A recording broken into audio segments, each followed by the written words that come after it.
আমি মসুর ডাল করব আমড়া দিয়ে আর অড়হর ডাল দুটো একসাথে ধুয়ে ভিজিয়ে রেখেছি 10 মিনিট। ফুলে গেছে বেশ।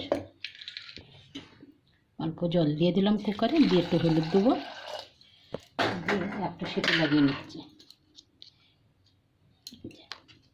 কুকারটা বসিয়ে দিলাম গ্যাসে। ডালটা আমার সেদ্ধ হয়ে গেছে, এবার ডালটা ফোটন দেবো আমি। আমড়াটাও ভেজে নেবো, তাই সর্ষের তেল দিয়ে দিলাম। এর মধ্যে একটু শুকনো লঙ্কা ভেজে নেবো, কেন আলুও মাখবো তো আমি। এই 5 ফোঁটা আর তেজপাতা দেবো ডালের মধ্যে। তেলটা ভালো করে গরম হোক। আর আমি তেল গরম হয়ে গেছে, দিয়ে দিলাম শুকনো লঙ্কা আর তেজপাতা।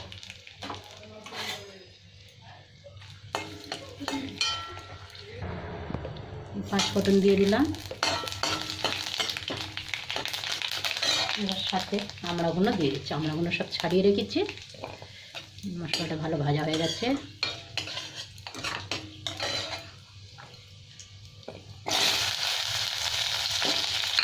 অল্প একটু নুন দিয়ে দিচ্ছি।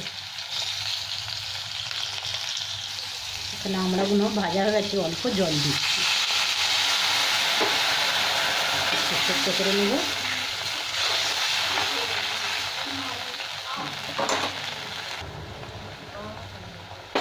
আমড়াগুলো আমার সেদ্ধ হয়ে গেছে। এবার আমি ডালটা দিয়ে দিচ্ছি। এবার অল্প একটু চিনি দিয়ে দেবো। টক ডালটা একটু মিষ্টি মিষ্টি ভালো লাগে।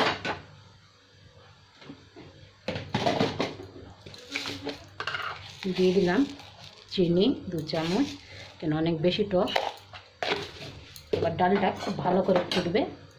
তাহলে আমার টক ডাল হয়ে গেল। আজ দুপুরের টক ডাল আলু মাখা।